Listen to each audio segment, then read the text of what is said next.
அனைவருக்கும் ஸ்தோத்திரம். தொடர்ந்து இந்த நாளில தொடர் வேதாகமத்தை வாசிக்கலாம். எண்ணாகமம் புத்தகம் 25 எண்ணிக்கை 25 துவங்கி. பேகோரில் இஸ்ரேல் மக்கள்.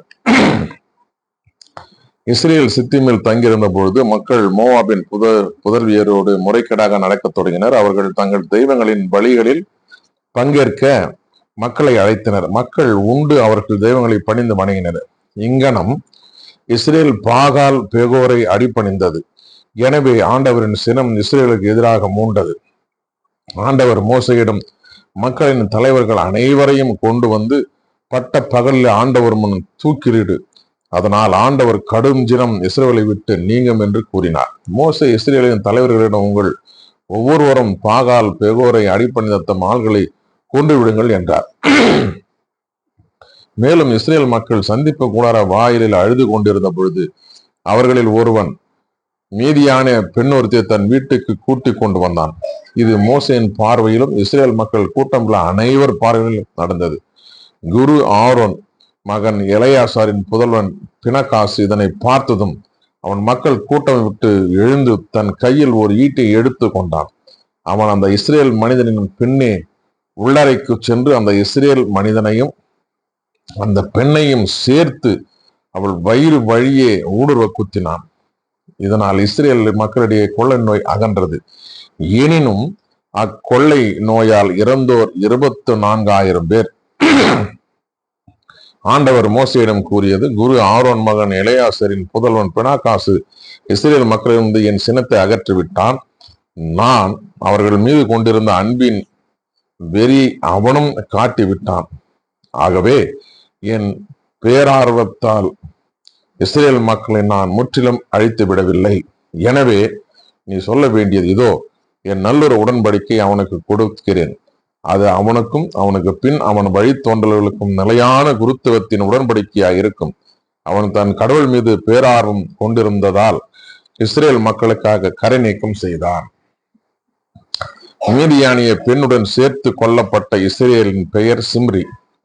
இவன் சிமியோன் குலத்தை சார்ந்த மோதாதியர் வீட்டு தலைவரான சாலுவின் மகன். கொல்லப்பட்ட அந்த மீதியானிய பெண்ணின் பெயர் கோசுபி. இவள் மீதியானின் மோதாதியர் வீட்டொன்றுக்கு தலைவரான சூரியின் மகள். ஆண்டவர் மோசையிடம் கூறியது, மிதியானியரை தாக்கி அவர்களை வெட்டி வீழ்த்துங்கள், ஏனெனில் அவர்களும் தங்கள் சூழ்ச்சிகளால் உங்களை ஏமாற்றினார்கள். இதனால் பேகோரை முன்னிட்டு மிதியான் தலைவனின் மகளாகிய அவர்கள் சகோதரி கோசுபியின் காரியத்திலும் அவர்கள் உங்களை கெடுத்து விட்டார்கள். பேகோரை முன்னிட்டு ஏற்பட்ட கொள்ளை நோய் காலத்தில் அவள் கொல்லப்பட்டாள். 2ஆம் கணக்கெடுப்பு தொடர்ந்து 26ஆம் பகுதியையும் வாசிக்கலாம். அந்த கொள்ளை நோய்க்கு பின்பு ஆண்டவர் மோசையிடமும் குரு ஆரோனின் மகன் எலையாசாரிடமும் இஸ்ரேல் மக்களின் கூட்டமைப்பு முழுவதிலும் 20 வயதும் அதற்கு மேலுள்ள போருக்கு செல்லத்தக்க இஸ்ரேலில் ஆண் மக்கள் அனைவரையும் அவர்கள் மோதியாதியர் வீடுகள் வாரியாக கணக்கிடுங்கள் என்றார். மோசையும் குரு எலையாசாரும் எரிகோவுக்கு எதிரே யோர்தானை அடுத்த மோவாபு சமவெளியில் அவர்களிடம் ஆண்டவர் மோசேக்கு கட்டளையிட்டபடியே 20 வயதும் அதற்கு மேல் உள்ளவர்களை கணக்கிடுங்கள் என்று கூறினார். எகிப்து நாட்டிலிருந்து வெளியேறி வந்த இஸ்ரேலின் ஆண் மக்கள் பின்வருமாறு: ரூபன் இஸ்ரேலின் தலைமகன். ரூபன் புதல்வர் அனோக்கு வீட்டார் பல்லு வீட்டார் எட்சரோன் வீட்டார் கர்மி வீட்டார். ரூபன் குடும்பங்கள் இவைகளே. இவற்றில் எண்ணப்பட்டோர் 43,730 பேர். பல்லு புதல்வர் எலியாபு புதல்வர் நெமுவேல், தாத்தான், அபிராம், கோராகின் கூட்டத்தார். ஆண்டவருடன் வாக்குவாதம் செய்த பொழுது மோசேக்கும் ஆரோனுக்கும் எதிராக போராடும் மக்கள் கூட்டமைப்பு தேர்ந்தெடுத்த தாத்தானும் அபிராமும் இவர்களே. அப்போது நிலம் வாயை திறந்து கோராகுடன் சேர்த்து அவர்களையும் விழுங்கியது. நெருப்பு 250 பேரை கவ்வியது. அக்கூட்டம் மாண்டது. இவ்வாறு அவர்கள் ஓர் எச்சரிப்பாயினர். ஆனால் கோராகு புதல்வர் மடியவில்லை. தங்கள் குடும்பங்கள் வாரியாக சிமியோன் புதல்வர் நெமுவேல் வீட்டார், யாமின் வீட்டார், யாக்கின் வீட்டார், செராகின் வீட்டார், சாவுல் வீட்டார். சிமியோன் குடும்பங்கள் இவையே. இவர்கள் 22,200 பேர்.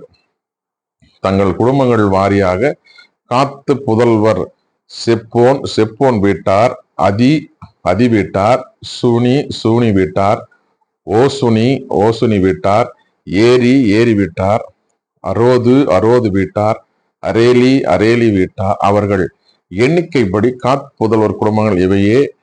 அவர்கள் 46,500 பேர். யூதாவின் புதல்வர் ஓனான் என்போர் ஓனான் ஆகியோர் கானான் நாட்டில் இறந்தனர். தங்கள் குடும்பங்களின் வாரியாக யூதாவின் புதல்வர் சேலா வீட்டார், பெரெட்சு வீட்டார், செராகு வீட்டார், பெரெட்ஸின் புதல்வர் எட்சரோன் வீட்டார், ஆமூல் வீட்டார். அவர்கள் எண்ணிக்கைப்படி யூதாவின் குடும்பங்கள் இவையே. அவர்கள் 76,500 பேர். தங்கள் குடும்பங்கள் வாரியாக இசக்கார் புதல்வர் தோலா வீட்டார், பூவா வீட்டார், யாசூபு வீட்டார், சிம்ரோன் வீட்டார். அவர்கள் எண்ணிக்கைப்படி இசக்கார் குடும்பங்கள் இவையே. அவர்கள் 64,300 பேர். தங்கள் குடும்பங்கள் வாரியாக செபுலோன் புதல்வர் செரோது வீட்டார், ஏலோன் வீட்டார், யாகுலவேல் வீட்டார். அவர்கள் எண்ணிக்கைப்படி செபுலோன் குடும்பங்கள் இவையே. அவர்கள் 66,500 பேர். தங்கள் குடும்பங்கள் வாரியாக யோசேப்பு புதல்வர் மனாசேயும் எப்ராயிமும் ஆவர். மனாசே புதல்வர் மாக்கீர் வீட்டார். மாக்கீர் கிளையாதின் தந்தை. கிளையாது வீட்டார். கிளையாது புதல்வர் இவர்களே. ஏசேர் வீட்டார், ஏலேக்கு வீட்டார், அசிரியேல் வீட்டார், செக்கேல் வீட்டார், செமிதா வீட்டார், ஏபேர் வீட்டார். ஏபேர் மகன் செலோபுகாத்துக்கு புதல்வர்கள் இல்லை, ஆனால் புதல்வர் இருந்தனர். செலேபுகாதின் புதல்வியர் பெயர்கள் மக்லா, நோகா, ஓக்லா, மில்கா, திர்சா. மனேசியின் குடும்பங்கள் இவையே. அவர்கள் தொகை 51,700. தங்கள் குடும்பங்கள் வாரியாக எப்ராயிம் புதல்வர் இவர்களே. சுத்தேலாகு வீட்டார், பெக்கேர் வீட்டார், தகான் வீட்டார். சுத்தேலாகின் புதல்வர் ஏரான் வீட்டாரும். அவர்கள் எண்ணிக்கைப்படி எப்ராயிம் புதல்வர் குடும்பங்கள் இவையே. அவர்கள் 36,500 பேர். ஆக மொத்தம் தங்கள் குடும்பங்கள் வாரியாக யோசிப்பு புதல்வர்கள் இவர்களே. தங்கள் குடும்பங்கள் வாரியாக பென்யமின் புதல்வர் பேலா வீட்டார், அசுபேல் வீட்டார், அகிராம் வீட்டார், செபுபாம் வீட்டார், கூபாம் வீட்டார். பேலா புதல்வர் நாமான்,